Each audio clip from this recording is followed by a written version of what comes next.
Tá, para começar no horário, né? Certinho. Eu estou acompanhando o YouTube aqui também, ainda não está disponível.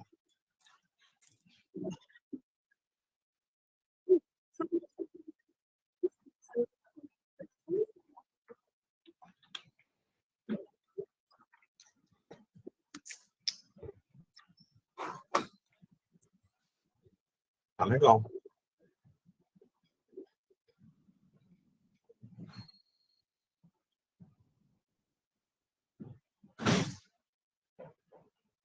Aí tá todo mundo bem, né? Glauco. Está tudo bem, aqui está tudo normal. Começaram as aulas já da pós, a da graduação só em abril.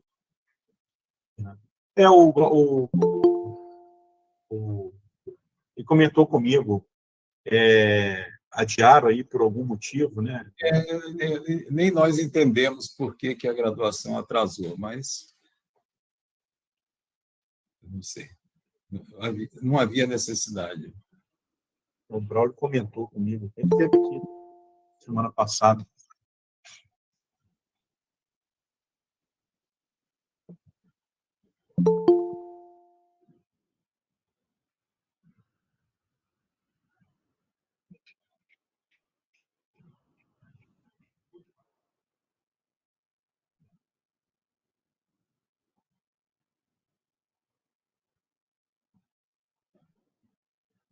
Já estamos online no YouTube mesmo.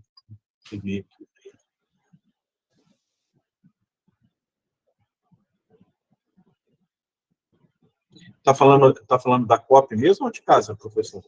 Não, estou na COP, aqui no laboratório.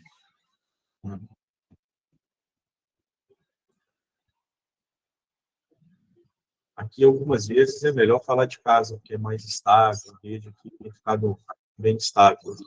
Eu também, às vezes, prefiro. Mas hoje eu dei aula de manhã, aí eu já fiquei aqui. No meio-dia, eu fiquei.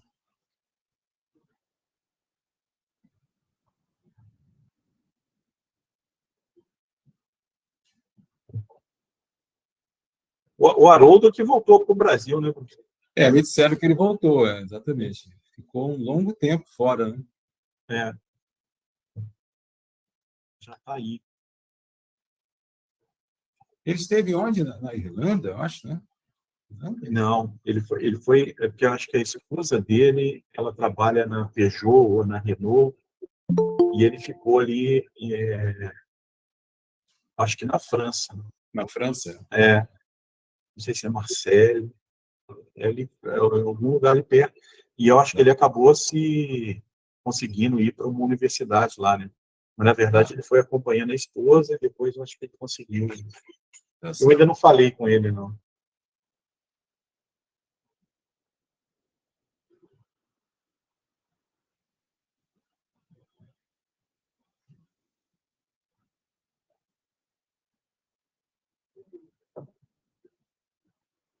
Jéssica, aí a hora que você quiser aí, só conduzir.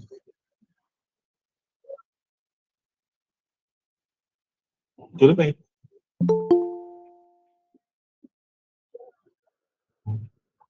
O Tony acabou de entrar. Boa tarde, Tony. Boa tarde. Tudo bem? Tudo tranquilo. Oi, Tony. Olá, Djalma. Tudo bem? Tudo bem.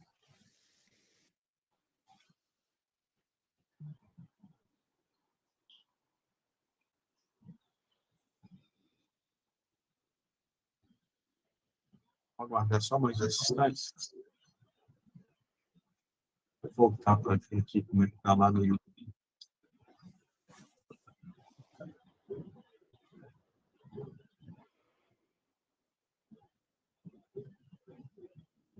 Tem 19 pessoas assistindo lá, mais 35 aqui.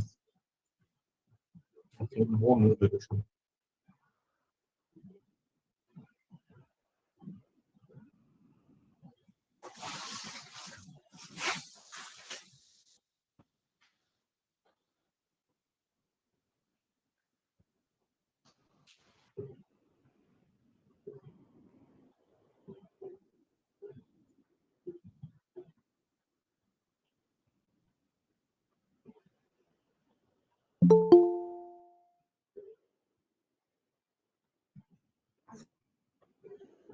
Juliana entrou. Oi, Juliana.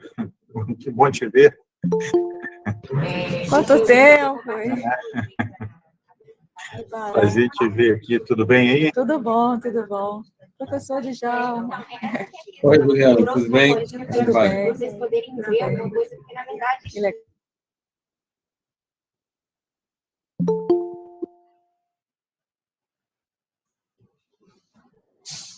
Boa tarde, Débora. A professora Débora também entrou aí. boa tarde, pessoal.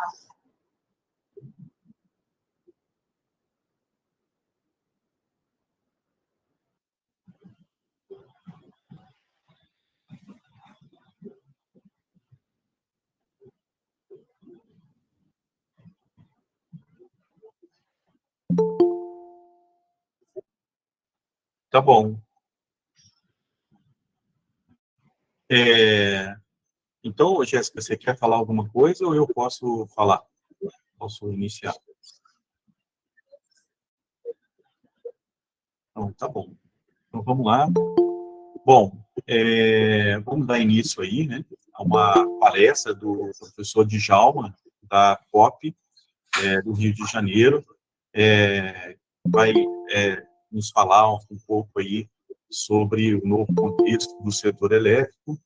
Vou falar um pouquinho sobre o professor Djalma. O professor Djalma é engenheiro eletricista formado em 1971 pela Universidade Federal do Paraná, tem mestrado em 1973 pela COP e doutorado, PhD, em 1981 pela Universidade de Manchester, no Reino Unido.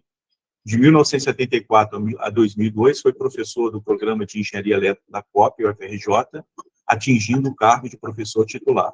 E atualmente é professor colaborador voluntário na mesma instituição. O professor também orientou 37 teses de doutorado, 63 dissertações de mestrado, publicou mais de 200 artigos técnicos, além de coordenar e participar de vários projetos com empresas do setor elétrico brasileiro. Entre 1991 e 1993, esteve como pesquisador visitante na Universidade da Califórnia, em Berkeley, nos Estados Unidos. De 2003 a 2004, serviu como assistente da presidência da Eletrobras adjunto à diretoria do Centro de Pesquisa de Energia Elétrica, CEPEL. No presente, é vice-diretor do INERJ, pesquisador sênior do CNPq, membro titular da Academia Nacional de Engenharia e Life Fellow do I3S. Professor Djalma, é uma grande honra, né, recebê-lo aqui pelo INERJ, para estar conosco nessa tarde e passar aí a sua experiência e a sua visão. Tá bom? Agradeço antecipadamente pelo seu tempo, pela sua participação aqui conosco. Obrigado, João, pelas suas belíssimas palavras e elogios. É um prazer para mim estar aqui diante dessa plateia para apresentar essa palestra, né? Ela é uma palestra que eu já apresentei em outros lugares, por exemplo, no SBSE, que foi em Santa Maria, e eu tenho aperfeiçoado a palestra, introduzindo novidades. Acrescentei algumas coisas da palestra do professor Valmir, que tocou em assuntos semelhantes ao que eu vou falar hoje também. Então, sempre a gente vai agregando novas ideias sobre um tema que está despertando meu interesse no momento, que é o efeito da transição energética nos sistemas elétricos. Eu vou, então, incluir aqui a apresentação para a gente começar a falar dos assuntos técnicos.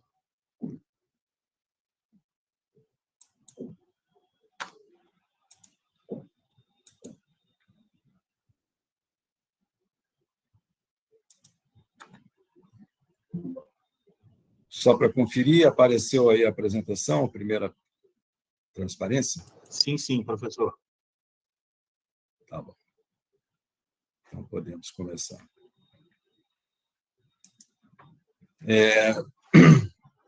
Então, o tema da palestra é Sistemas Elétricos em Transição. Como eu disse, a questão aqui é o que está acontecendo e irá acontecer nos nossos sistemas elétricos em função da chamada transição energética. O que entendemos por transição energética? em síntese, uma mudança, né, no sistema global energético de sistemas de produção de energia baseada em energia fóssil para energias renováveis, né? Em linhas gerais, é isso, visando reduzir os efeitos da produção de gases, do efeito estufa, etc. O ponto importante aqui para nós é que os sistemas elétricos estão no centro dessa transição, né? Quase todas as novas tecnologias dependem, de alguma forma, do setor elétrico, como está mostrado aí nesse de impactos dos sistemas elétricos. As fontes eólica e solar, por exemplo, são fontes não controláveis conectadas ao sistema elétrico. Os recursos energéticos distribuídos também fazem parte dessa transição energética, também estão conectados no sistema elétrico. E existe um aumento e diversificação, isso vai causar um aumento e diversificação na demanda, né? Existem pesquisadores que consideram que a demanda de energia elétrica global vai aumentar de 2 a 3 vezes devido a esse processo de transição energética, né? Principalmente a parte de eletrificação dos transportes. E uma série de outras tecnologias, por exemplo, aquelas ligadas à economia do hidrogênio, tem também como veículo da sua implantação o setor elétrico, porque uma das principais formas de gerar hidrogênio é através da eletrólise, e então depende do sistema elétrico. Bom, o efeito de todas essas mudanças em quantidade e qualidade vai exigir mudanças muito grandes no setor elétrico.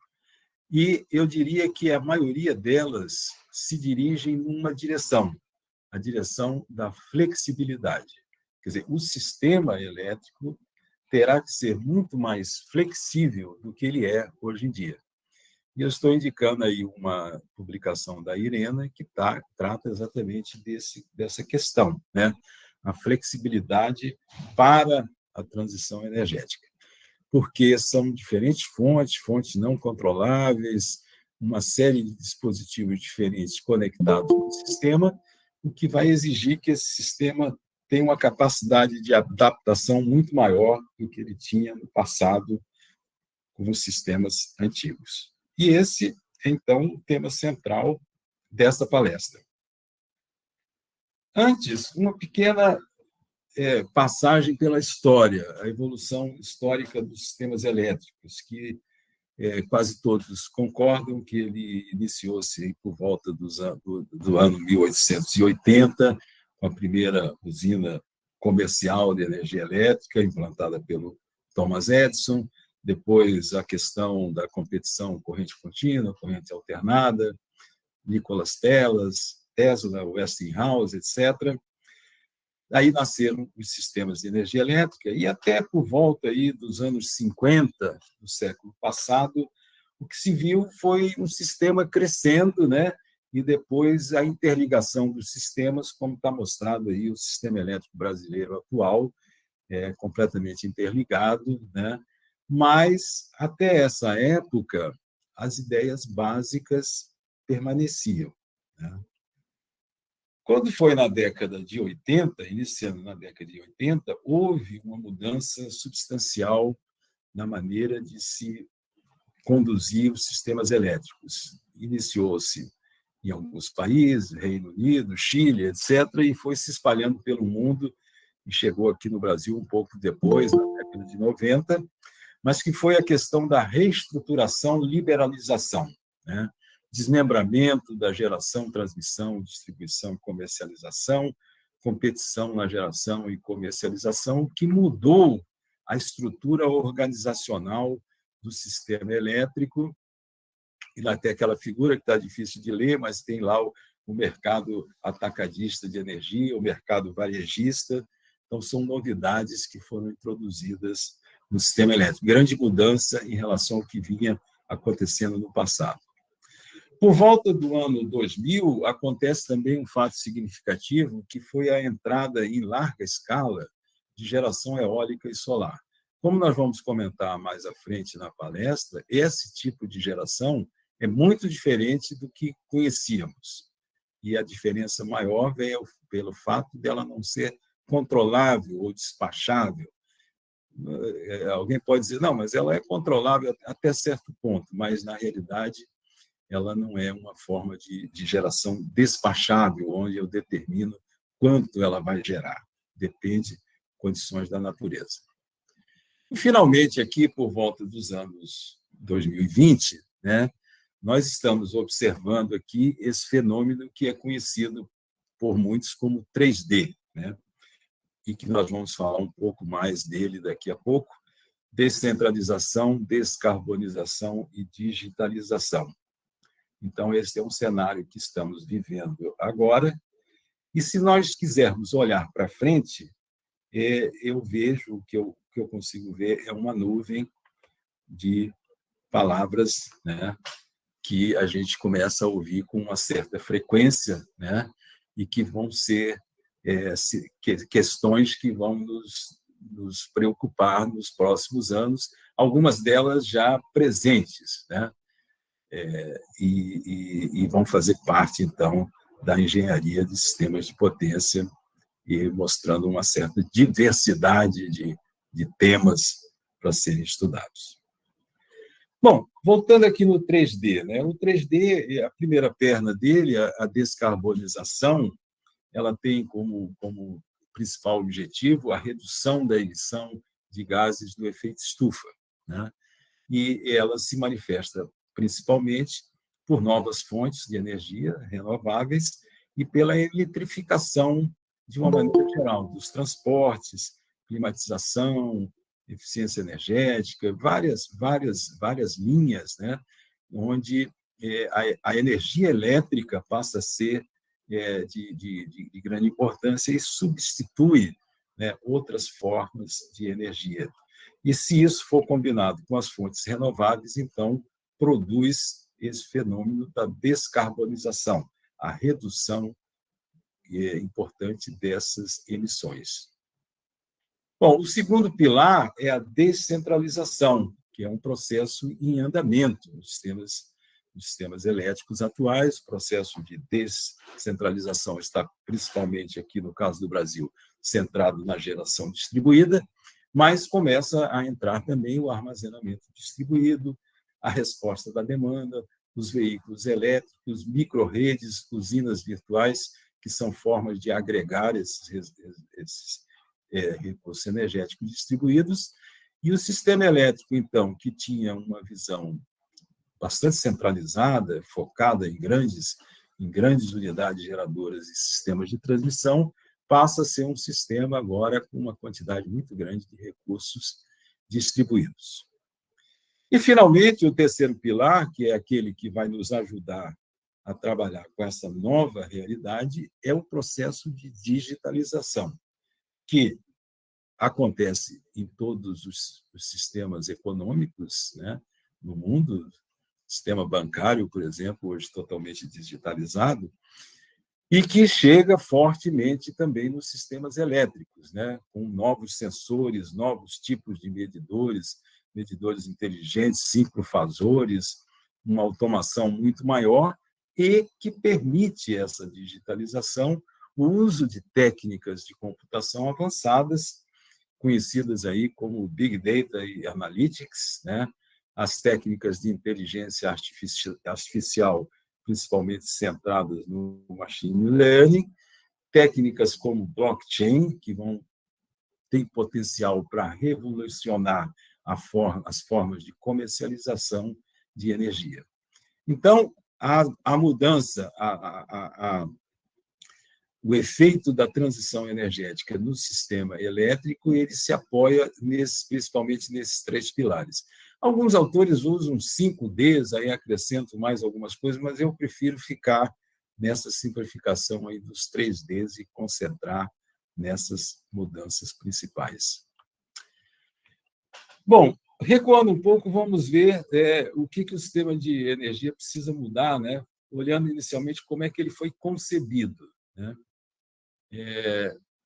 Ele foi concebido da maneira mostrada aí nesse diagrama, né? Eu tinha centrais geradoras, vários tipos, hidrelétrica, termoelétrica, mais recentemente eólica, produzindo energia, injetando na rede de transmissão / distribuição, e com isso chegando até,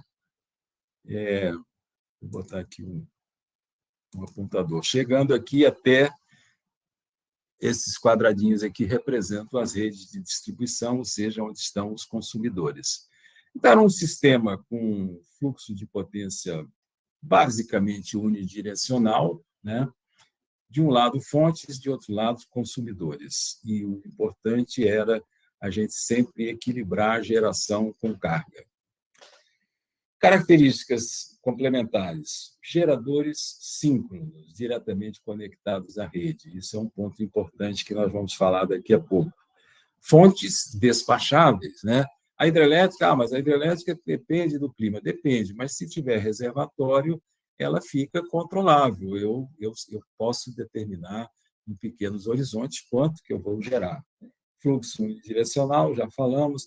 Rede de transmissão, basicamente em corrente alternada, algumas conexões radiais em corrente contínua, controle de tensão baseado em técnicas locais. Esse era o sistema elétrico até então. Em muitos lugares é o sistema elétrico que existe. Isso do ponto de vista técnico. Do ponto de vista econômico, comercial, a maneira como esse sistema era organizado eram as chamadas empresas verticalmente integradas, onde geração, transmissão, distribuição, comercialização fazia parte de uma mesma empresa. Algumas não tinham todos os segmentos, mas, de qualquer maneira, elas tinham um monopólio de uma determinada região, monopólio regulado, remuneração, em geral, pelo custo do serviço. Não havia a competição. Essa que é a realidade. Bom, isso começa a mudar e vai mudar mais, está mudando mais ainda devido à transição energética. Começou a mudar lá no processo de reestruturação, nos anos 80, 90, e agora vai mudar mais, agora principalmente na parte técnica, devido à transição energética.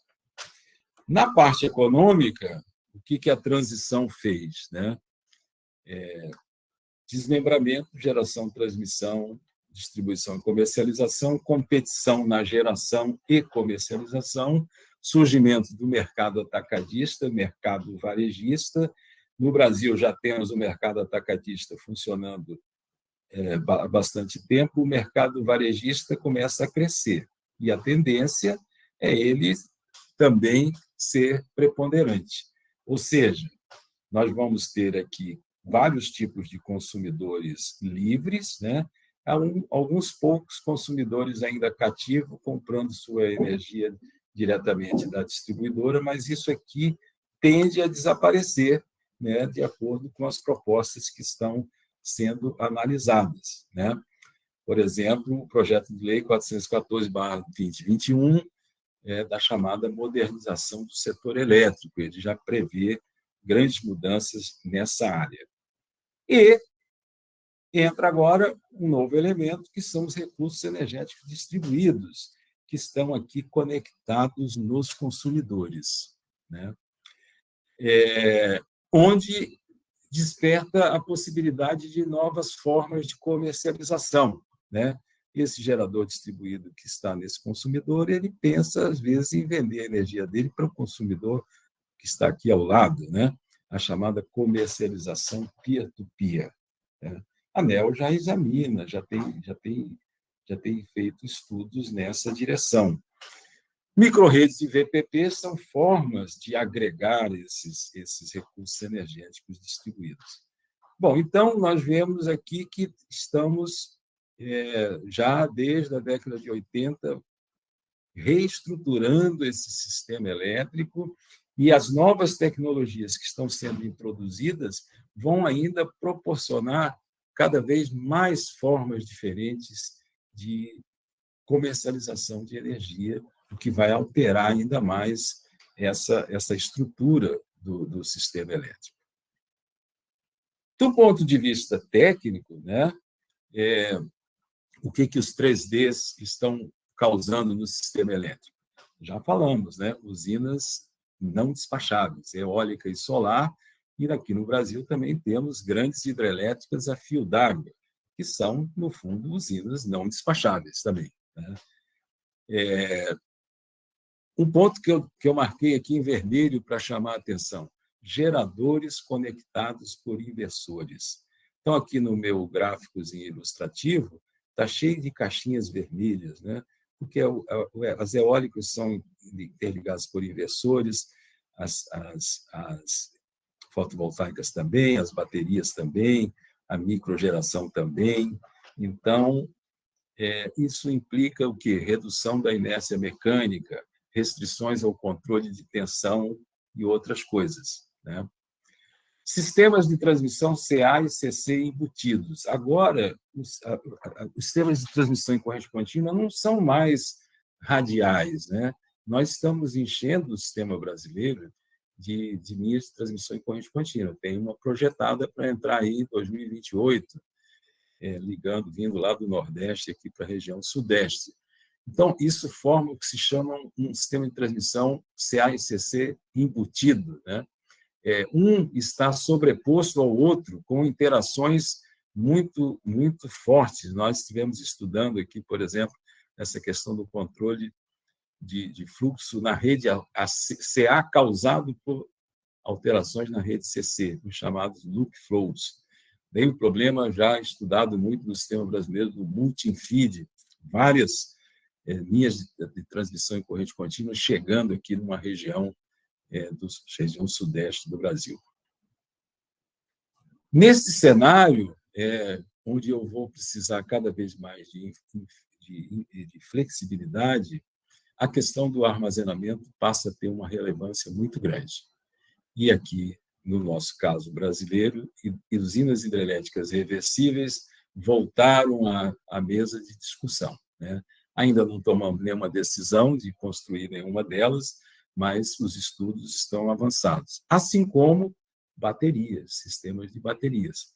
Já temos sistemas de baterias sendo utilizados até mesmo para evitar obras de transmissão, como foi o caso lá da CETEP.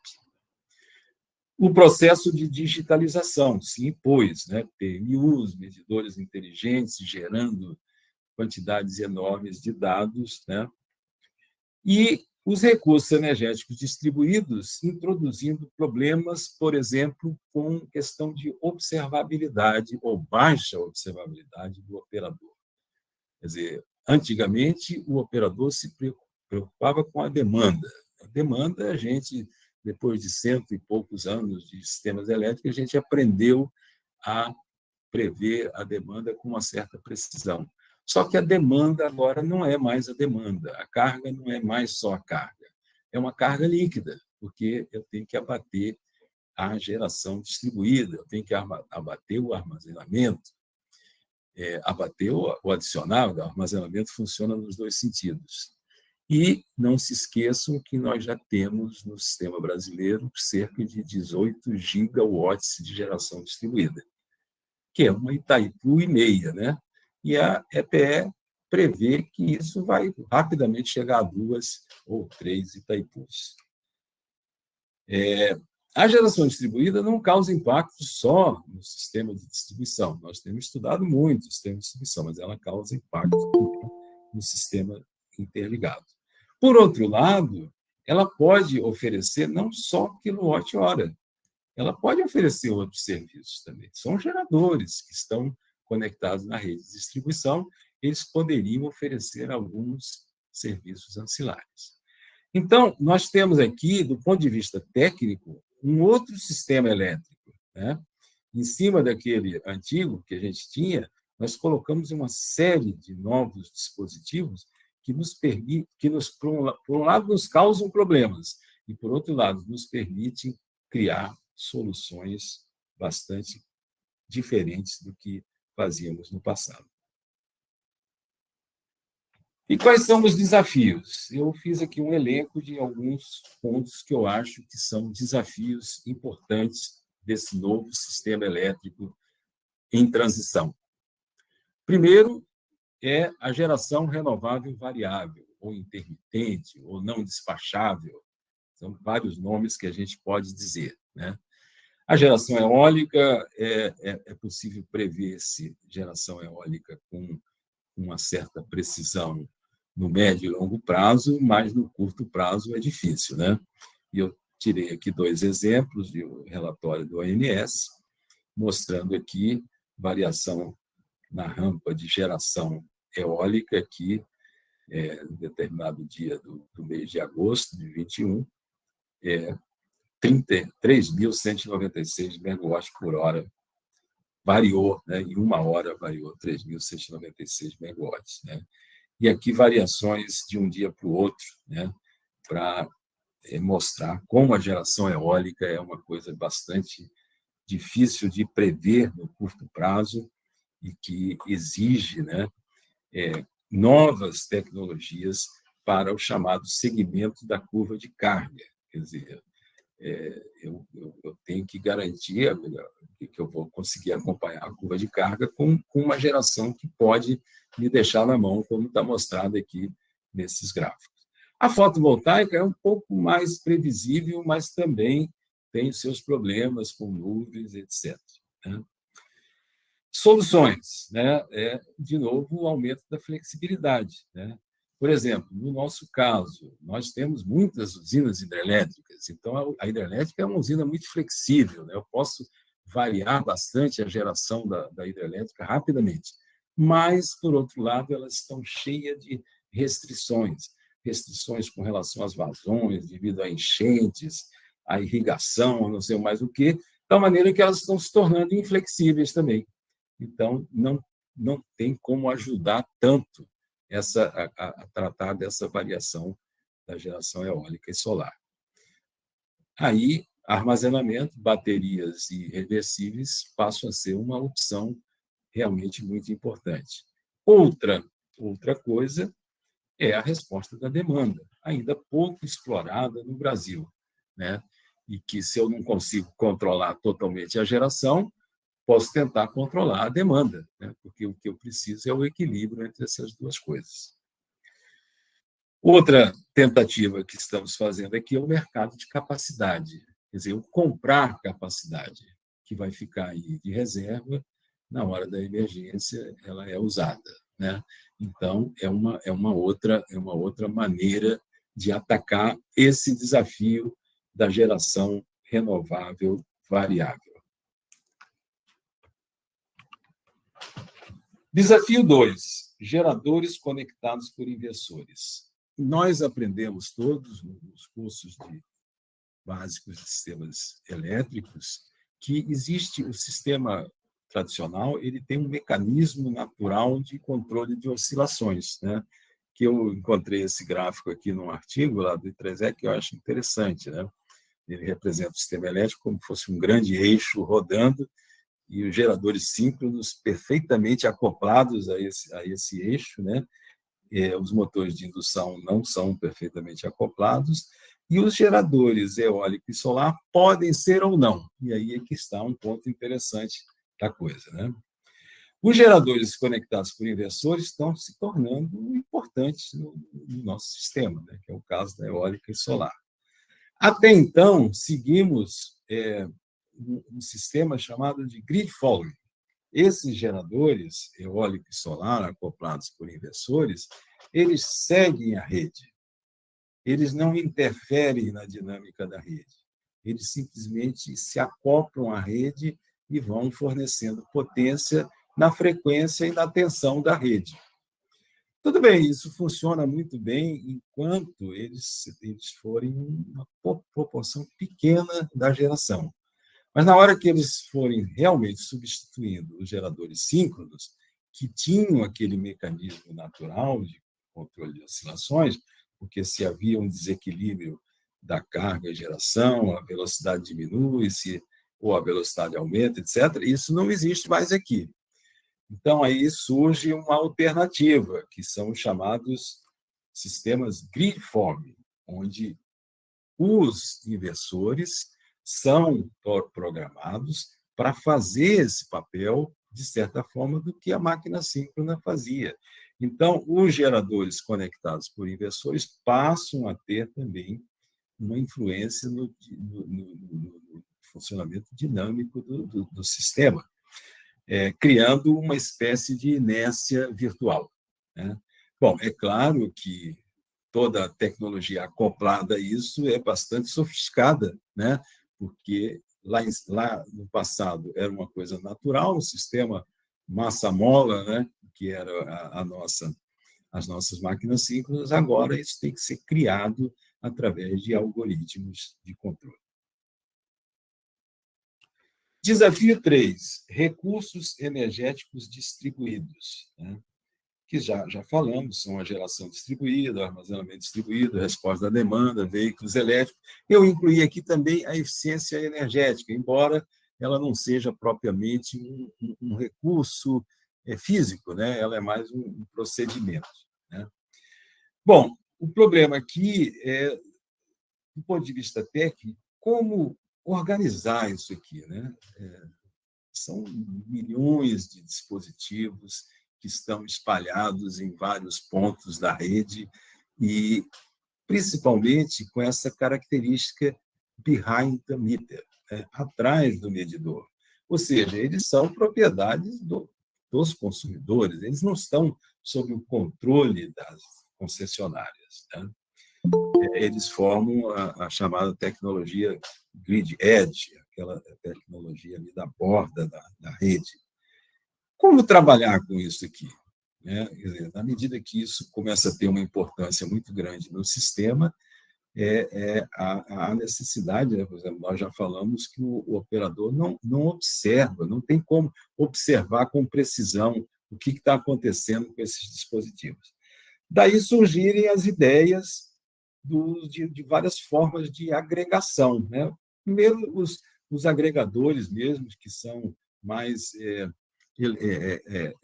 agentes econômicos, né? Que vão poder negociar essas produções de energia, mas até sistemas físicos mesmo, como as micro-redes e as próprias usinas virtuais, onde esses conjuntos de recursos energéticos distribuídos vão trabalhar não de forma desorganizada, mas com alguma organização, com alguma interação com as empresas de distribuição e de transmissão, para que o sistema funcione de uma maneira mais harmônica, né? Questões relevantes, né? Tarifa, né? Isso no Brasil nós temos discutido uma discussão sem fim aí com relação à geração distribuída. Já foi promulgada uma lei, mas mesmo assim continua a existir os problemas, né? Então existem várias formas, feed-in, net metering, etc. Mas todas elas complicadas e nenhuma perfeita, né, para tratar desse novo dispositivo. Surge um novo conceito chamado NWA, Non-Wire Alternatives. Quer dizer, quando eu penso na expansão do meu sistema de distribuição, ou até mesmo no sistema de transmissão, eu agora tenho alternativas que não são necessariamente a construção de uma nova linha ou de uma nova subestação ou substituir um transformador. Eu tenho alternativas que têm esse termo genérico non-wire, que são a própria geração distribuída, o armazenamento, que podem ser utilizadas para complementar essa expansão. Ou seja, uma questão que é um problema, né? A geração distribuída, por exemplo, para muitas empresas de distribuição, ela é vista como um problema, ela pode ser também uma solução, dependendo de como eu regulamento a entrada dessa geração distribuída ou desse armazenamento distribuído, e principalmente de como eu remunero essas novas formas de geração do meu sistema. Então, de novo, um problema e pode ser uma solução, né? Surge esse problema que eu já mencionei da observabilidade, né? Quer dizer, como é que eu garanto que eu vou saber exatamente o que está acontecendo aqui com esses recursos energéticos distribuídos para que os operadores do sistema sejam capazes de conduzir o sistema para uma solução adequada, com várias fontes funcionando sem a gente conhecer. Então, o problema de como estimar em tempo real essas grandezas. E, por último, os serviços ancilares, né? Porque esses dispositivos, como eu falei, eles podem produzir mais que quilowatt-hora, eles podem produzir controle de tensão, pode ajudar no controle de frequência e, portanto, tem que ser regulamentado e tem que ser estabelecido formas de remuneração desses serviços ancilares. Desafio 4, grande volume de informação. Bom, com a digitalização veio este problema, né? Já o sistema SCADA, mas agora os PMUs, os medidores inteligentes, todos geram toneladas de dados, né? Por outro lado, eu preciso levar em conta também previsões climáticas, sistemas de informação geográfica, etc. E tal. Enfim, o volume de dados que é necessário se processar hoje em dia no sistema elétrico aumentou muito.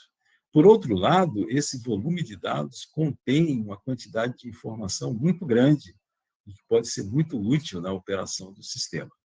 Contém até informação que a gente não sabe que está lá, né?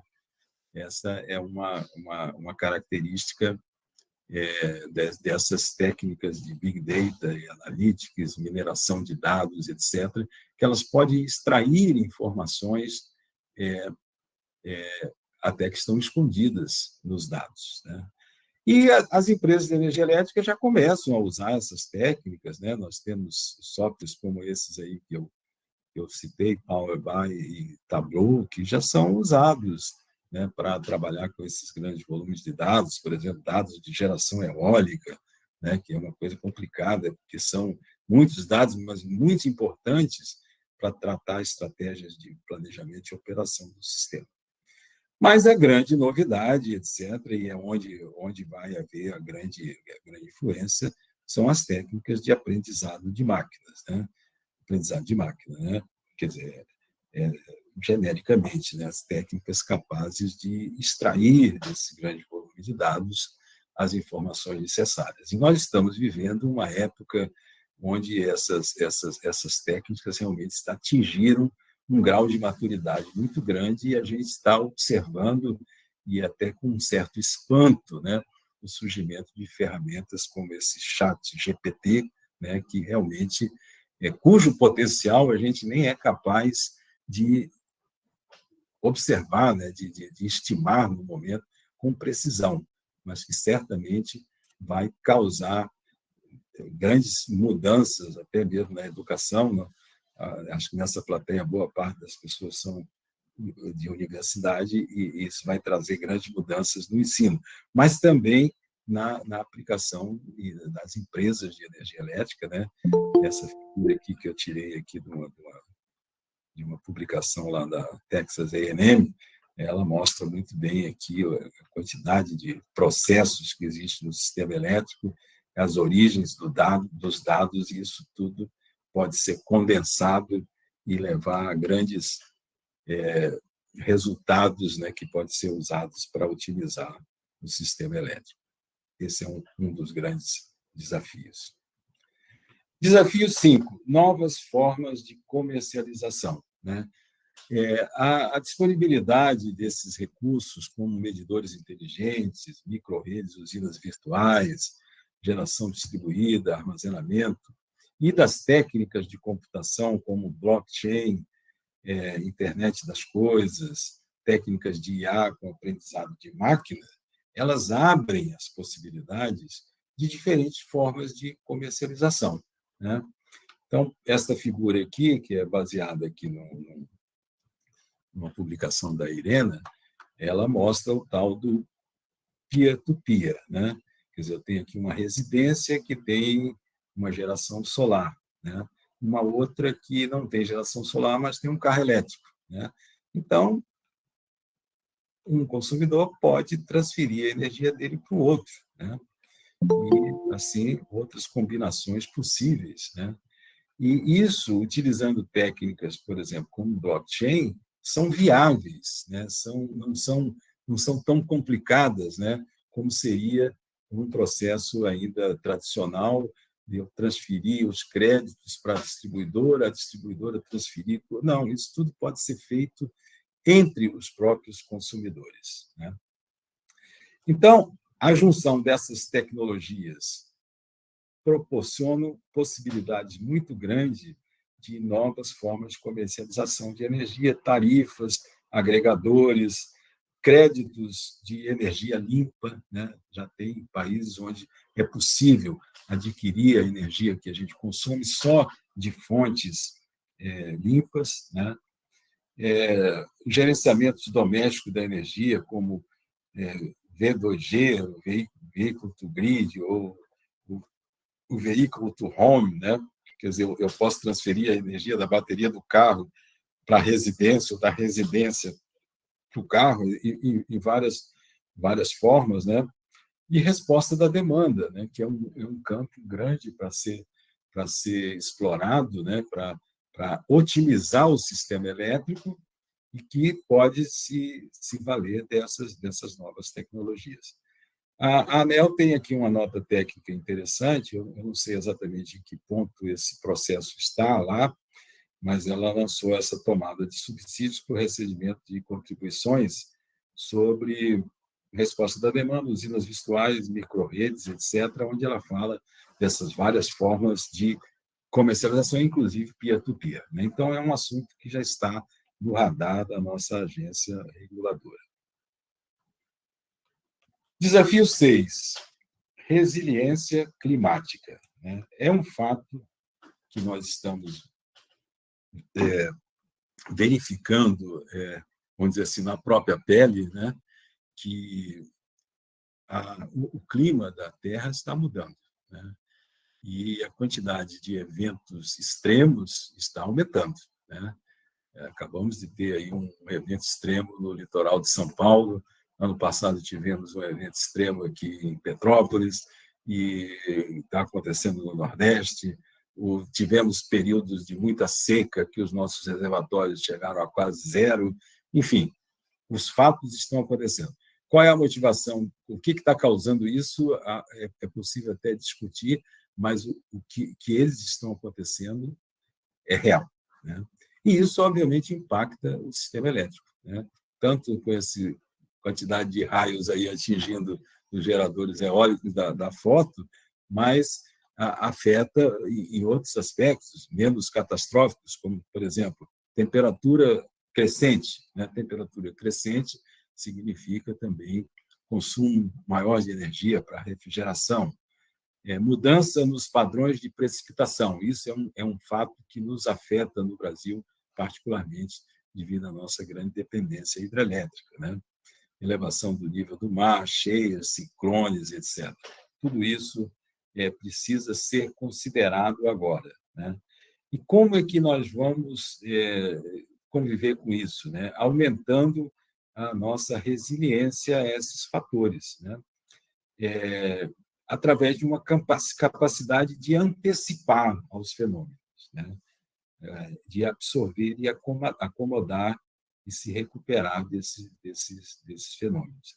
Ou seja, em última análise, nós precisamos levar em consideração as mudanças climáticas nos processos de planejamento da operação e da expansão do sistema. Quer dizer, o clima agora é um fator importante na hora de se pensar como é que se vai operar o sistema elétrico e como é que se vai planejar a sua expansão, né?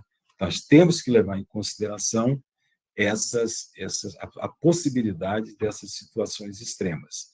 E, no caso da operação, nós temos que fornecer aos operadores ferramentas que permitam aos mesmos se antecipar aos fenômenos, ou seja, perceber que um evento extremo vai acontecer em algumas horas e se antecipar a ele, né? Essa é a maneira que se poderia prevenir dessa questão. Outra questão, vindo muito em função da digitalização, segurança cibernética, né? Bom, o sistema elétrico agora quase que completamente digitalizado, ele passa a ser alvo, né, dos hackers e outras pessoas do mal, né, que tentam provocar problemas, né? Então, essa é uma área que eu conheço muito pouco, então não vou falar muito sobre ela, mas coloquei aí algumas das principais ameaças que eu encontrei na literatura, né, os vários tipos de ataques que já estão acontecendo, né? Isso aqui é o importante. Não só é uma ameaça futura, mas já aconteceram em alguns lugares. No Brasil, não temos ainda muita coisa nessa área, mas já há movimentação, né? E existe essa resolução normativa aí da ANEEL, que prepara o estabelecimento de uma política de segurança cibernética, né?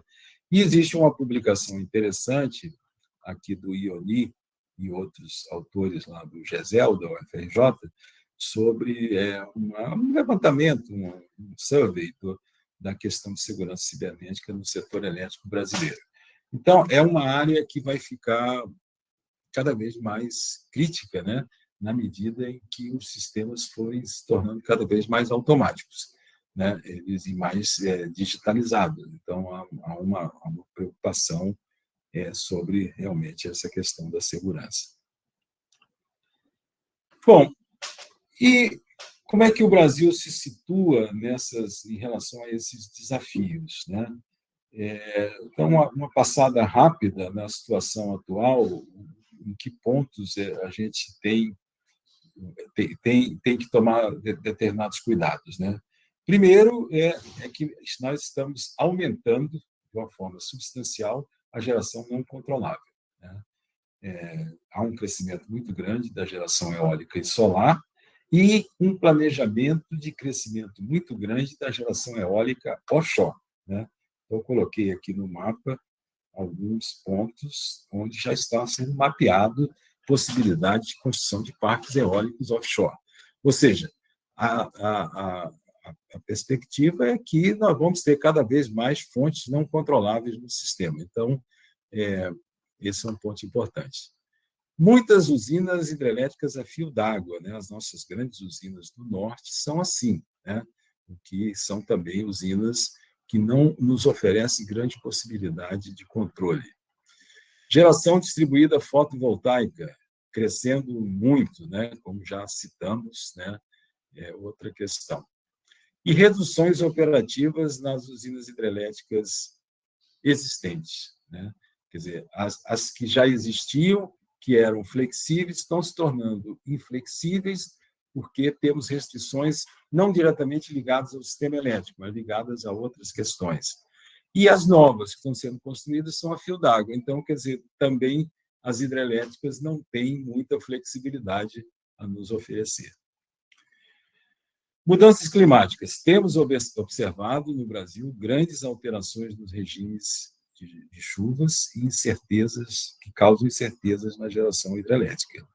E eu trouxe um gráfico aqui simples que mostra energia armazenada, porcentagem da capacidade máxima de armazenamento de energia no sistema elétrico brasileiro.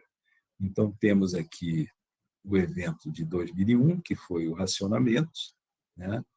E depois tivemos aqui eventos aqui em 2014, 2015, e se repetiu em 2021, eventos extremos.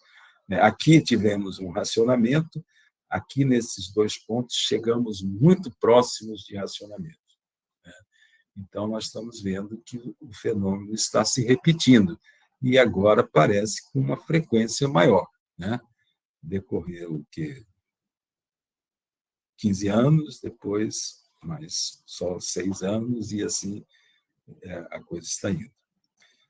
Temos também mudanças regulatórias importantes acontecendo. O novo marco da geração distribuída, que tenta corrigir um certo desequilíbrio causado pela tarifa do net metering, a introdução do mercado varejista, que vai crescer cada vez mais, separação lastro-energia, né? Isso tudo faz parte aqui do processo de modernização do setor elétrico.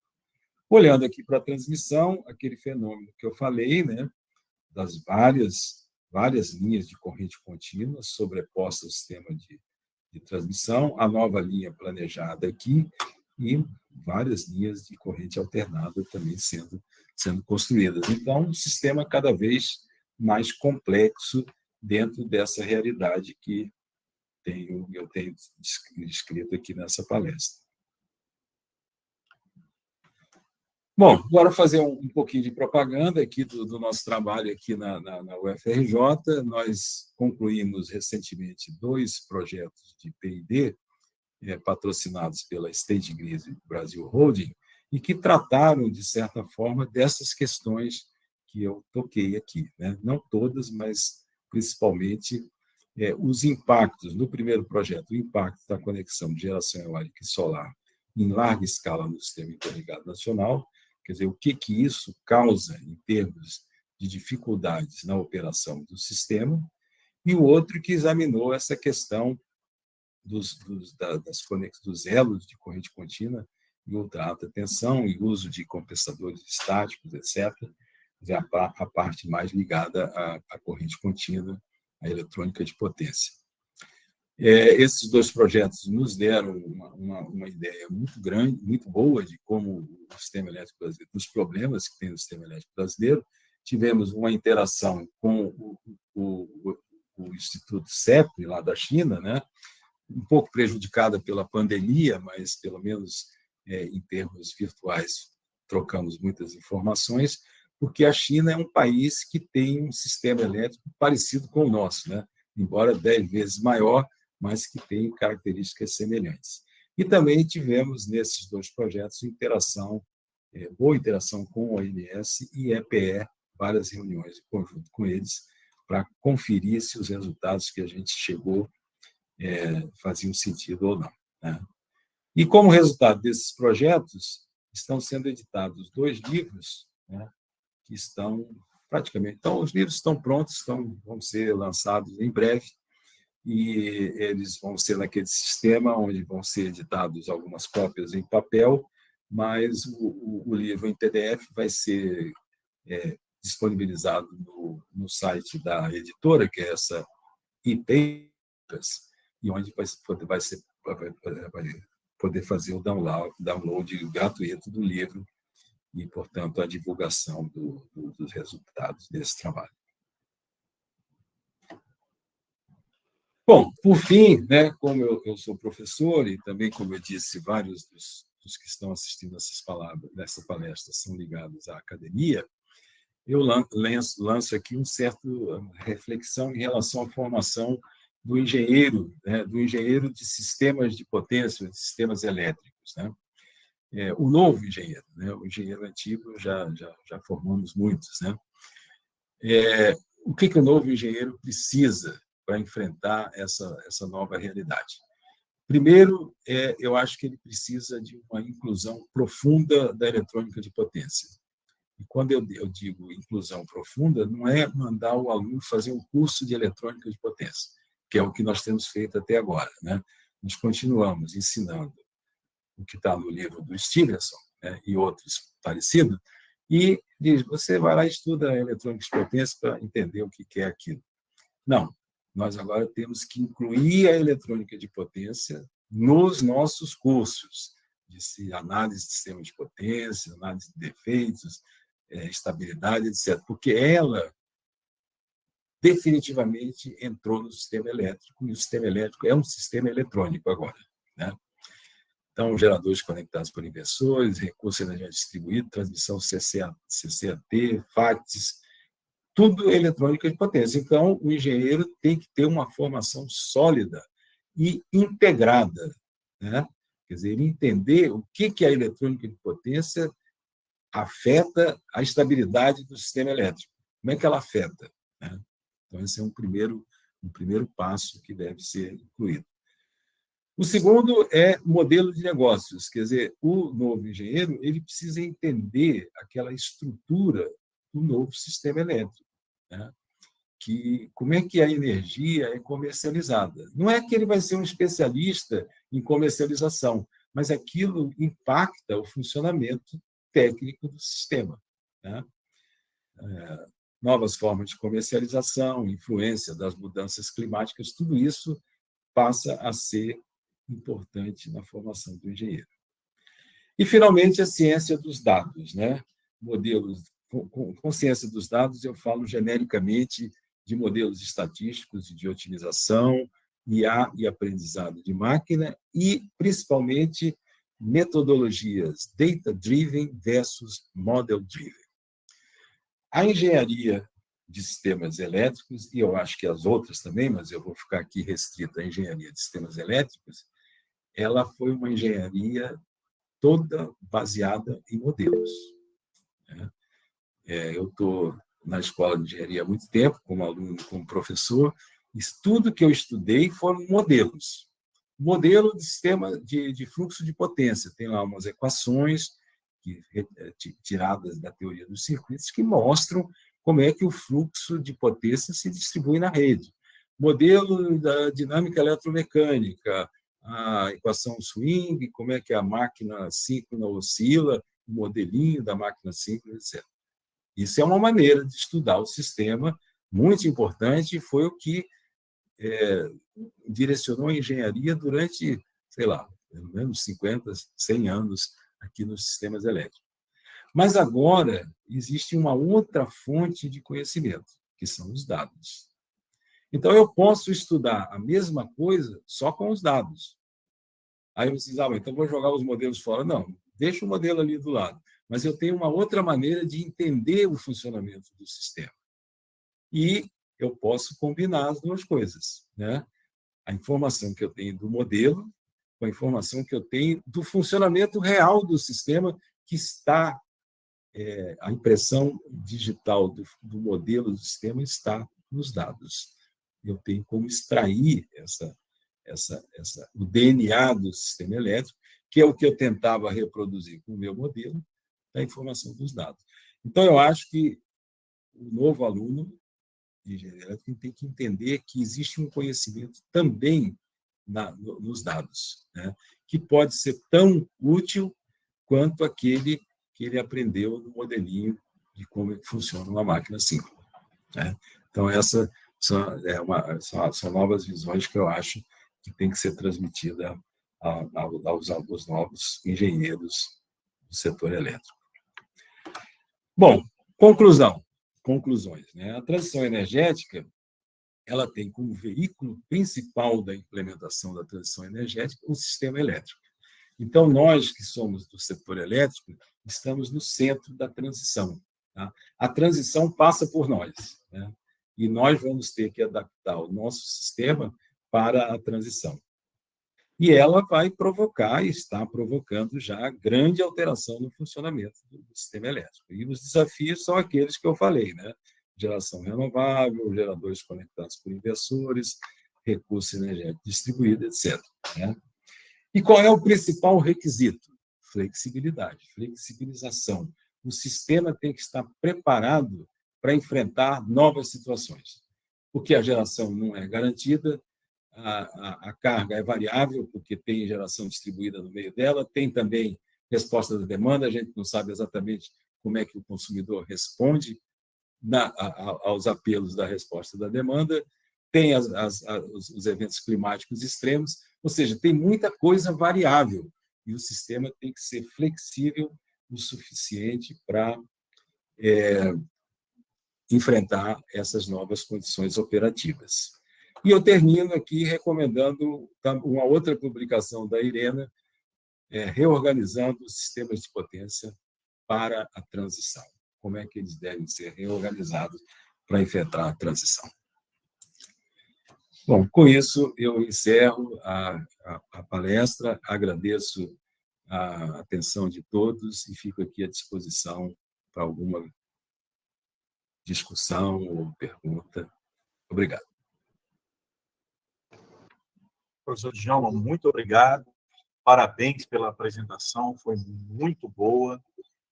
Tenho a grande satisfação aí de informar que estamos girando aí quase que o tempo todo em torno de 115 participantes, entre entre o YouTube e o Google Meet, tá? Com várias pessoas aí de universidades do Brasil inteiro, e empresa do setor elétrico, incluindo aí o Operador Nacional do Sistema Elétrico e a empresa de pesquisas energéticas. Então, muito bom a tarde aqui. Bom, a Jéssica, ela passou um recado aí, né, para tentarmos fazer aí as perguntas. Quem quiser falar, né, levantar a mão, né, e aí nós combinamos com o professor Djalma uma meia hora aí para a gente ter, e eventualmente o que não conseguirmos atender aqui, a gente passa depois por e-mail, tá bom? Eu vou aqui na ordem, eu já vou ler aqui uma pergunta aqui do Bonato, do professor Bonato, da Unifei. Muito bom ter você aqui. E aí, mas os demais, quem quiser, levanta a mão, por favor, e aí a gente passa a palavra, tá bom? Bom, professor, o Bonato da Unifei, ele escreveu o seguinte: ainda que promova a modernização do setor elétrico, o modelo regulatório do setor minimiza riscos e maximiza lucros aos investidores, privatiza benefícios e socializa custos, com tarifas sempre crescentes. Um novo modelo regulatório deve promover flexibilidade operativa, sustentabilidade e custos e benefícios mais democráticos aos consumidores. E ele pediu para o senhor comentar. Nós aqui abordamos mais a questão do ponto de vista da parte técnica, né? Quer dizer, como é que o sistema elétrico deve se preparar para enfrentar essas novas desafios, né? Os desafios que eu citei, mas certamente esse ponto levantado da questão das tarifas e do custo, da modicidade tarifária para os consumidores é um ponto altamente relevante. Sem dúvida, nós, engenheiros, sabemos que é possível resolver todos os problemas se o custo, se os recursos forem ilimitados, né? Mas, obviamente, isso leva a custos extremamente elevados. Agora, eu vejo que a introdução das novas tecnologias, como, por exemplo, a inteligência artificial e outros recursos, eles têm o potencial de redução de custos, né? Embora tragam consigo um problema adicional, que é o desemprego, né? Porque, na medida que eu incluo novas tecnologias, eu sempre torno o trabalho de algumas pessoas desnecessário. Mas o potencial que eles têm é de redução de custos.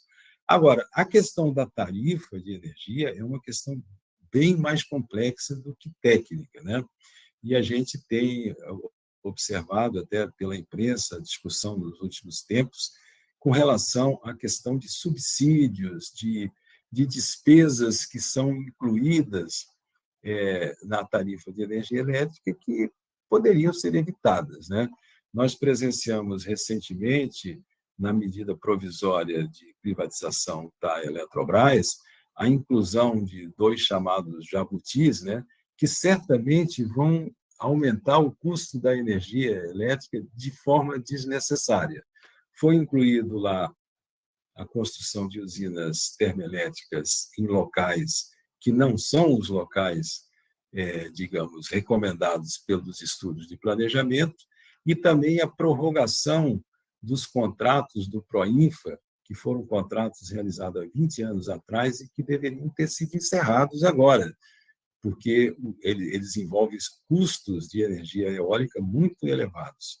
No entanto, por razões políticas, isso foi aprovado pelo Congresso Nacional. E, certamente, se mantido, vão trazer um peso muito grande para a tarifa.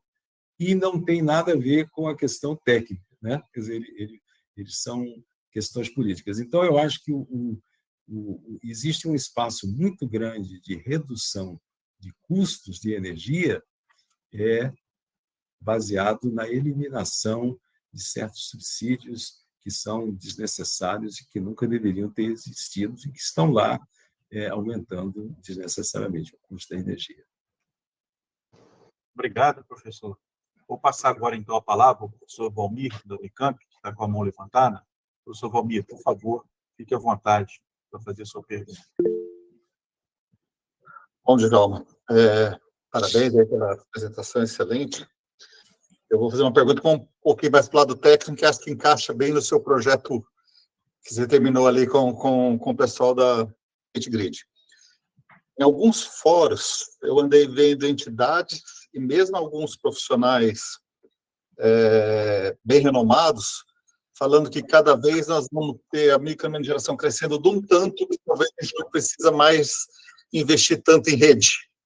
Então, minha pergunta para você seria o seguinte, nos estudos que vocês fizeram lá, quão pronto o nosso sistema de transmissão está para esses impactos, e a gente tem que continuar investindo em rede, lógico, tem as tecnologias alternativas, mas é necessário expandir esse sistema, pronto ou não nós estamos em termos de investimento em rede de transmissão, Djalma, fazendo um favor.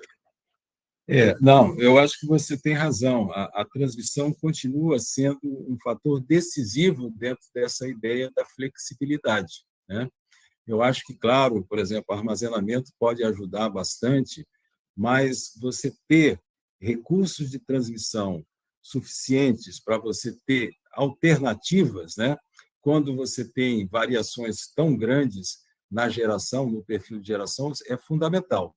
Então, eu acho que o crescimento do sistema de transmissão, inclusive com o incremento da transmissão também em corrente contínua, é absolutamente necessário no sistema elétrico brasileiro atual, porque as nossas fontes de geração renováveis estão principalmente no Nordeste brasileiro, e enquanto que o consumo principalmente localizado no Sudeste. E nós temos situações onde se inverte a situação, né? Nós temos, às vezes, abundância de energia no Sudeste e falta no Nordeste. Então, eu acho que o sistema de transmissão continua sendo decisivo para garantir essa flexibilidade do sistema, não tem a menor dúvida. Claro que complementado por outras técnicas também. Obrigado, professor. Eu vou passar a palavra para o professor Edmar, depois do professor Bonato, que fez uma outra pergunta no chat. Aí, depois do professor Edmar, eu faço a pergunta dele. Professor Edmar, por favor, sua pergunta. Boa tarde, professor Djalma. Muito boa apresentação, tratando aí de um tema realmente oportuno, que está aí batendo a nossa porta direto, né? E meio que a minha pergunta complementa a do Valmir, olhando no meu caso aqui, assim, mais específico, para a eólica. Nós temos uma dispersão espacial no Brasil muito grande, no Brasil é grande, tem usina eólica no sul, no próprio Nordeste as usinas estão longe uma da outra, e acaba que essa dispersão é favorável para a operação eólica, porque tem menos variação, a soma de todas as gerações é menor do que a variação individual de cada uma, né? Pode estar ventando em uma parte, a outra não está ventando. Então, a soma é um pouco mais flat, né? E, obviamente, tem que ter linha de transmissão. Então, a minha pergunta ia ser nesse sentido, né? Meio que o senhor já respondeu aí ao Valmir. Sem linha não dá para você transferir o vento de um lado para o outro, né? A geração eólica que está favorável a uma região, enquanto que na outra está desfavorável. Então, a variabilidade, a soma, dispersão horizontal, dispersão espacial é menor, mas tem que ter linha, né, professor? Só um comentário aí que gostaria de ouvir de sua parte. Certamente, Edmar, você tem razão. A gente tem essa característica, né, de ter a geração espalhada para uma região muito grande, e ela é complementar, assim como ela é complementar com a hidrelétrica também, né? Que a época que venta mais é a época que chove menos. Então, tudo isso faz necessário, faz com que o sistema de transmissão seja um elemento fundamental na manutenção desse equilíbrio aí energético, né, de uma região com a outra. Então, você tem toda a razão, é isso mesmo, ele continua sendo absolutamente necessário. Bom, obrigado, professor. Então, agora eu vou fazer a pergunta do professor Bonato, que você viu no chat, e depois eu me inscrevi para fazer uma. Aí o professor Bonato, ele escreveu o seguinte: se a intermitência de fontes renováveis é a causa raiz dos desafios operativos em caso de maior penetração do sistema elétrico, não seria prudente ser obrigatória a adoção de sistemas de armazenamento para fontes renováveis intermitentes? Eu acho que, digamos, eles são necessários. Eu não diria que deveriam ser obrigatórios, né? Porque a questão aí, o próprio Edmar acabou de citar, né? Que existe casos e casos, né? Quer dizer, as coisas às vezes se complementam, né? E, portanto, digamos, se você tornasse assim, imperativo, realmente quem construir um parque eólico vai ter que ter um sistema de armazenamento ao lado, isso poderia ocasionar um custo muito elevado, né? Então, eu acho que é necessário fazer os estudos que vão mostrar qual a necessidade de armazenamento existe e, principalmente, qual é o ponto onde esse armazenamento deve estar localizado. Porque, de algumas experiências que nós fizemos, o que ficou claro é que não necessariamente o armazenamento ao lado do parque eólico é a melhor solução. Você pode ter um armazenamento ao longo do sistema de transmissão, por exemplo, e que ele pode ser melhor utilizado devido a essas variações que existem na geração eólica em várias regiões, né? Então, eu acho que o estudo da quantidade e localização das unidades armazenadoras é um estudo que tem que ser feito em conjunto no sistema todo, e aí haveria algum sistema econômico de remuneração do armazenamento que incentivasse os empreendedores a construírem ou usinas reversíveis ou unidades de baterias localizadas em determinados pontos do sistema, né? Não necessariamente acoplado diretamente aos parques eólicos ou solares. Mas eles são necessários, sim, para amortecer essas oscilações. Obrigado, professor. E agora eu vou fazer uma pergunta, depois na lista está o professor Ricardo, e depois tem uma nova pergunta do professor Bonato. A minha pergunta está direcionada à questão dos veículos elétricos. Vários países europeus, por exemplo, já estão colocando um marco para o fim do motor a combustão, né, incentivando a troca de suas frotas. Mas o que vem primeiro, a transição energética para fontes limpas e os veículos elétricos, ou os veículos elétricos vêm primeiro e depois a gente faz a transição? Porque não faz sentido ficar com a matriz poluente e incentivar veículo elétrico. Como é que o senhor vê essa questão? Bom, eu diria o seguinte, aqui, pelo menos no caso do Brasil, o que nós estamos observando é um crescimento muito grande das fontes eólica e solar. Eu, recentemente, tive a informação que o ONS tem uma carteira grande de pessoas querendo acesso ao sistema de transmissão para instalar geração fotovoltaica, por exemplo. Norte de Minas, por exemplo, parece que isso acontece. E não tem rede, precisa reforçar a rede, né?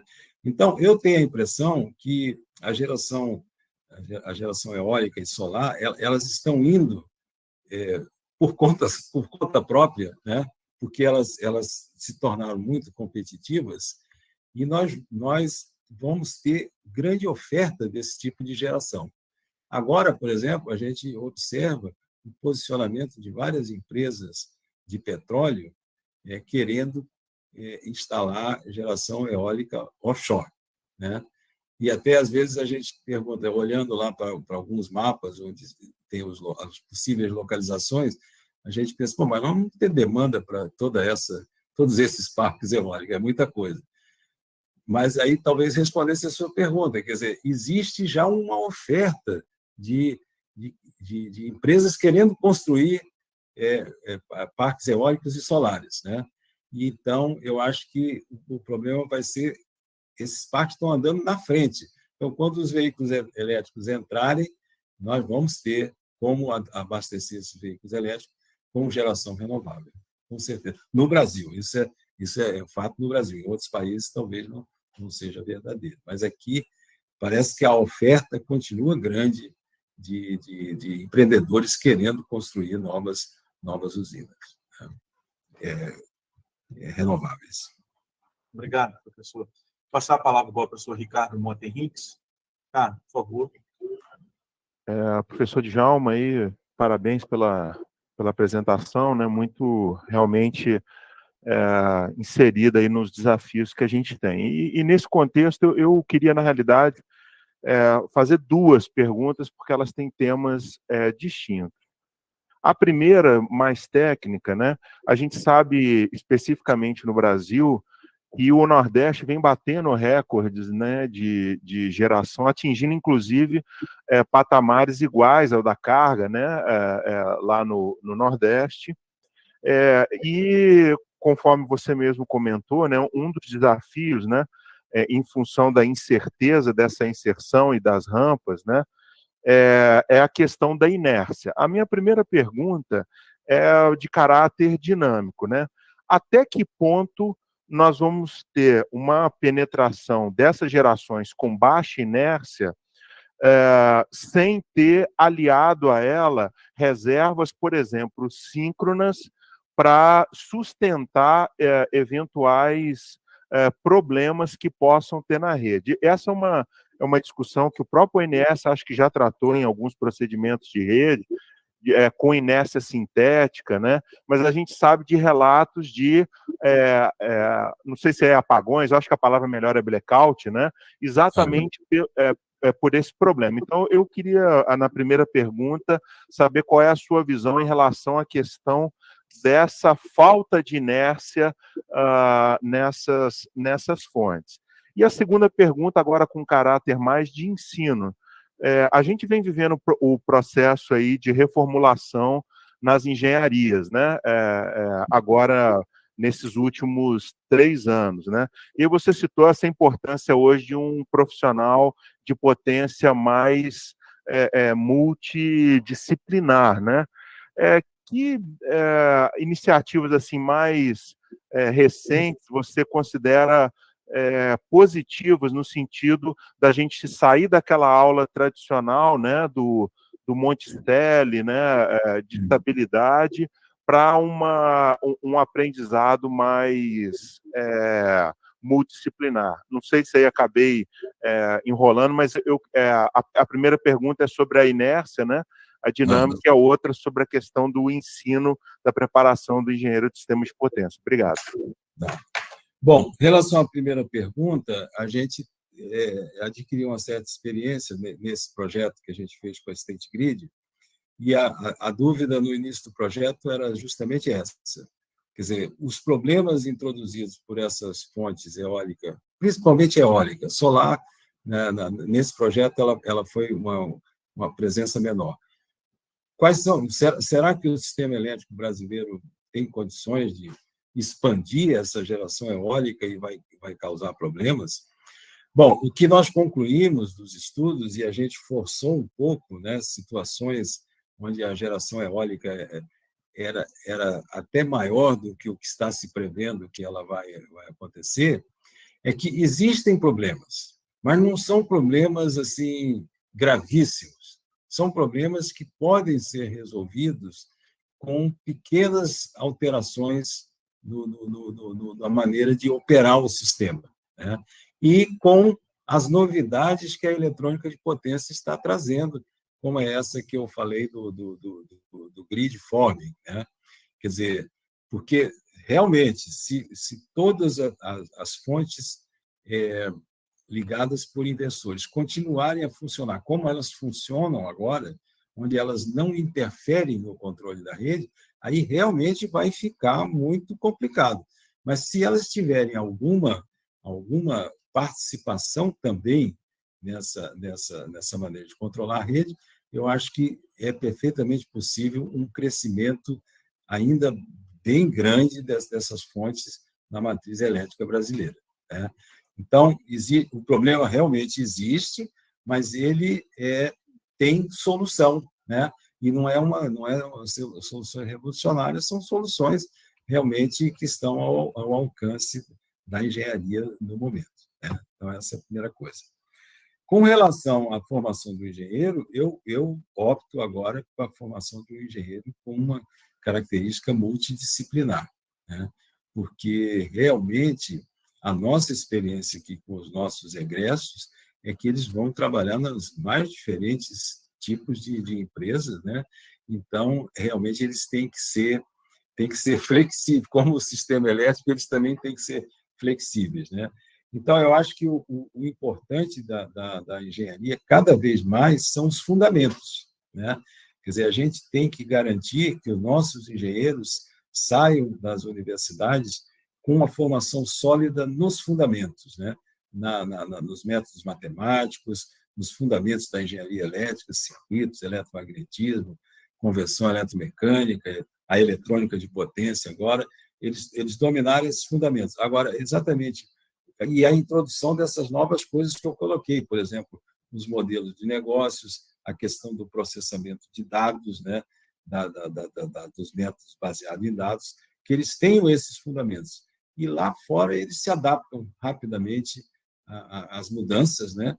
Porque é uma outra coisa que nós temos observado, não só dos nossos formandos, mas familiares e tudo, que não existe mais aquele profissional que passa 30 anos numa empresa, né? Eles saem das universidades, depois de 5, 6 anos você encontra o aluno, ele já trabalhou em 3 empresas diferentes, né? E, às vezes, em ramos diferentes, não é no mesmo assunto, em coisas diferentes. Então, eles têm que ter uma preparação ampla, né? As bases sólidas, mas a cabeça aberta para outras possibilidades. Também existe um outro aspecto que, no Brasil, a questão de sistemas de potência mudou bastante, né, de alguns anos atrás, antes da reestruturação, onde empresas como Furnas, Chesf, Eletrosul, todas tinham equipes de engenheiros que faziam estudos do sistema elétrico. Hoje em dia, elas não têm mais. Quer dizer, isso ficou mais restrito ao ONS e à EPE, né? E as empresas, cada uma se especializam, é uma empresa de transmissão, uma empresa de geração, e elas estão dando muito mais valor a um engenheiro que entende de negócios, né? Compra, venda de energia, etc., do que propriamente aquele engenheiro do sistema. É claro que ele tem que entender do sistema, porque ele vai discutir com a ONS, com a EPE, etc., as coisas, mas ele precisa ter a visão do negócio. Isso passou a ser muito importante. Obrigado, professor. E aí, agora eu vou fazer uma última pergunta do professor Bonato, e depois o Alberto Copilha, ele também tem uma pergunta, e aí a gente encerra, tá? Então, o professor Bonato, ele perguntou, né, complementando naquela linha das perguntas do professor Valmir e Edmar, ele coloca assim: conforme já citado pelo professor Valmir em palestra da ANEEL, a transição energética de fontes fósseis para fontes renováveis é improvável de acontecer no resto do mundo em tempo hábil. No Brasil, a matriz elétrica já é altamente renovável, oferecendo vantagens estratégicas para o país, se houver ações políticas e investimentos adequados. E aí ele pede para o senhor comentar. Acho que mais ou menos naquela linha que eu perguntei também. Eu não sei se eu entendi bem a pergunta dele, assim, exatamente o que ele quer comentar, né? Mas não sei se você poderia repetir só Tá. Basicamente, ele compara, ele diz que no Brasil a transição ela é factível no curto prazo, porque a gente já tem uma matriz elétrica bastante renovável, mas no mundo não. Né? Não, perfeito. Não, entendi agora. Não, tá certo. Não, eu concordo que com ele que para nós é muito mais fácil, né? Embora a gente tenha a nossa matriz do setor elétrico é muito boa, né? Nós temos muito mais da metade da nossa geração de fontes renováveis, e a tendência é que fique cada vez mais, porque está crescendo a eólica e solar, mas nós temos que olhar os outros setores, né? Quer dizer, nós somos um país onde transportamos todas as nossas cargas em caminhão com motor movido a óleo diesel, né? Então, nós temos aí uma grande mudança a ser feita, né? Nós não temos ferrovias, né? Ferrovias, em geral, são eletrificadas, são muito mais fáceis. Nós temos um grande trabalho de transição energética na parte de transportes e outras coisas outros processos industriais, né? Mas eu concordo com ele que, para nós, é muito mais fácil, porque realmente a parte elétrica ela está já praticamente muito bem encaminhada, né? Então, se a gente for fabricar hidrogênio, por exemplo, com eletrólise, nós temos como gerar energia com fontes renováveis sem grandes problemas, né? Coisa que não acontece com os outros países. Então, nesse aspecto, eu acho que o Brasil é muito mais simples. Obrigado, professor. E aí, finalmente, a pergunta do Alberto Copilha. Obrigado pela presença, Copilha. E aí o Copilha coloca assim, ó, fontes eólicas offshore necessitam de elevado investimento para cabeamento até a plataforma continental. Ao seu ver, elas são viáveis? Não é melhor investir em outras soluções? Essa é uma pergunta, para mim, difícil de responder. Eu também tenho esse sentimento do Copilha, e não sou só eu, a própria literatura diz que a geração eólica offshore é mais cara do que a onshore, por exemplo. Isso ela é. No entanto, a quantidade de empresas que está se posicionando aqui para essa finalidade me diz respeito que tem alguma coisa que eu não estou entendendo bem, tá? Porque empresas como a Shell, como a Total Energias, a própria Petrobras agora também, elas não estariam interessadas nesse negócio se ele não fosse um negócio que tivesse alguma chance de dar certo. É claro que as empresas de petróleo elas têm também uma visão a longo prazo de que o negócio dela de petróleo pode reduzir bastante devido à redução no uso. Mas eu acho que elas estão confiantes em usar uma tecnologia que elas dominam de exploração de petróleo no mar, né? Elas já fazem isso muito, a nossa Petrobras, inclusive, né? Tem uma experiência muito grande com plataformas e veículos marítimos para a exploração de petróleo, que eu acho que elas acham que vão transferir isso para a produção de energia eólica e conseguir custos bastante razoáveis. Agora, o Copilha tem toda a razão, o custo é mais elevado, é tudo muito mais complicado do que na Terra. Agora, existe também a questão que a exploração de energia eólica, por exemplo, na Terra, ela está mais ou menos chegando a um ponto onde não dá para ir mais, né? Porque os geradores estão ficando muito grandes e existe um problema de transporte dessas peças, né? Locais de fácil acesso já estão sendo ocupados, né? Então, você transportar uma pá de um aerogerador que tem, sei lá, 100 metros de comprimento, exige que você tenha uma boa estrada para levar isso, né? Enquanto que no mar é muito fácil, né? Você tem a sua fábrica já no litoral e a instalação é no mar também, então você tem lá um navio que transporta tudo. Então, a minha visão é a seguinte, realmente é mais caro, mas eu acho que tem gente que já entendeu que é possível conseguir resultados bastante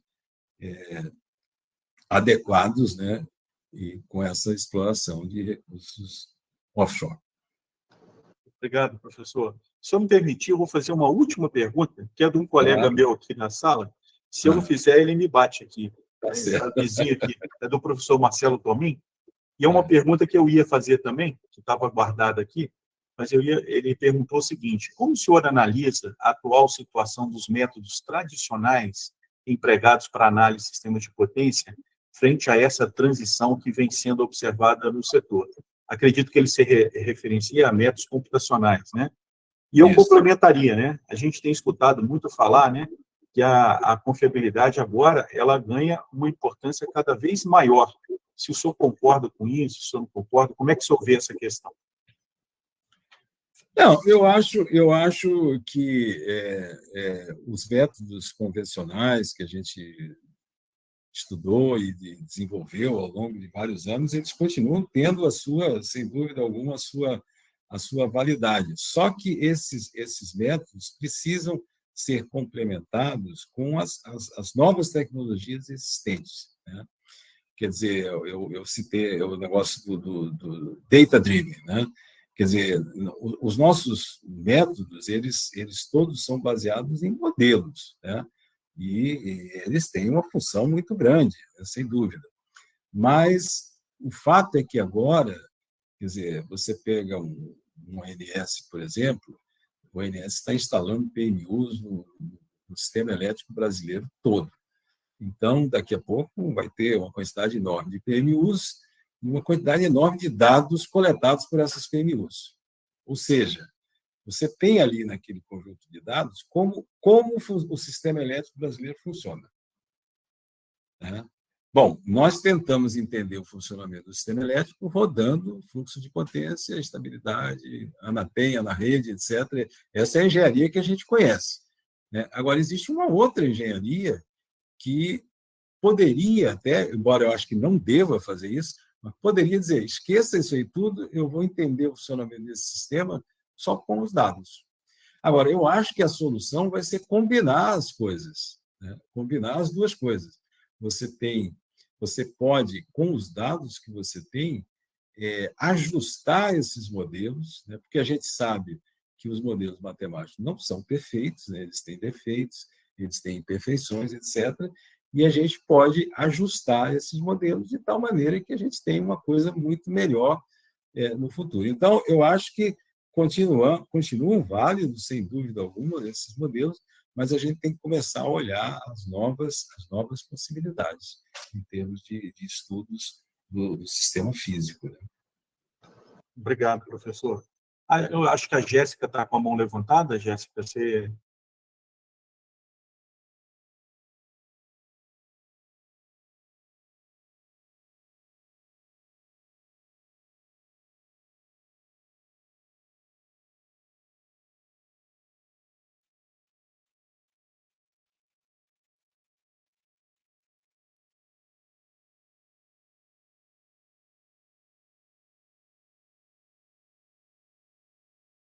Obrigado. Então, tá bom. Então, eu vou finalizar aqui agradecendo ao professor Djalma. Professor, infelizmente, a apresentação a longa distância, ela é boa porque facilita a nossa vida, mas ela não permite que a gente dê os aplausos devidos, né? Mas eu tenho certeza que eu falo em nome de todos. Muito obrigado pela excelente apresentação, pela excelente troca de conhecimento e por estar aqui com a gente nessa tarde. Tá bom? Está fechado o microfone, professor. Desculpe aí, é porque saiu do ar aqui um pouquinho o meu computador, esqueci de ligar de novo.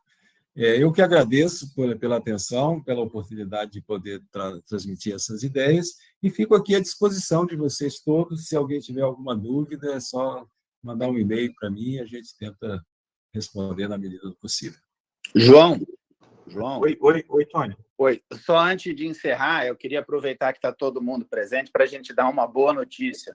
O Conselho Universitário acabou de aprovar a emerência do professor Djalma, então temos o nosso mais novo professor emérito. Então, acho que foi o aplauso dado pela UFRJ toda, uma carreira muito bonita e de muito trabalho. Muito obrigado. Tony, por trazer essa notícia. Eu recebi também a notícia há pouco tempo atrás, né?